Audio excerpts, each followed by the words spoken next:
Hello, my beautiful friends. Today we learn about the present indicative of the verb to want. This verb belongs to the second conjunction.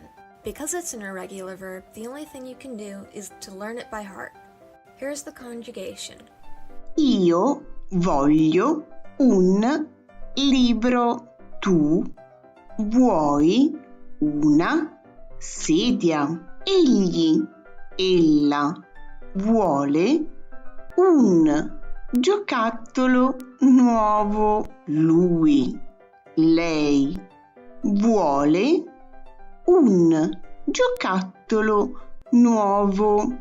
Noi vogliamo mangiare insieme.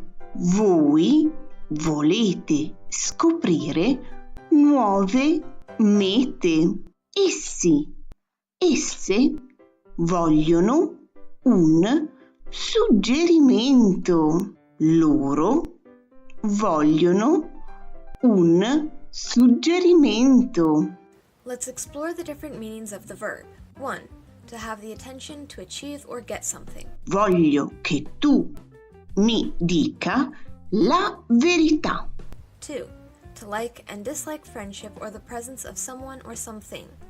Non lo voglio alla mia festa. 3. Pay attention to this construction. Negation plus to want plus another verb. In this case, the verb to want expresses that I want the opposite of the action expressed by the second verb. Non voglio essere disturbata. If you pay closer attention to this sentence, it means that you want that no one does not disturb you. Even if the negation not comes before the verb want, it refers to the action of being disturbed.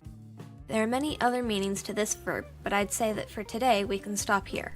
Il video tutorial è terminato. Iscriviti al canale e ci vediamo al prossimo video. Ciao!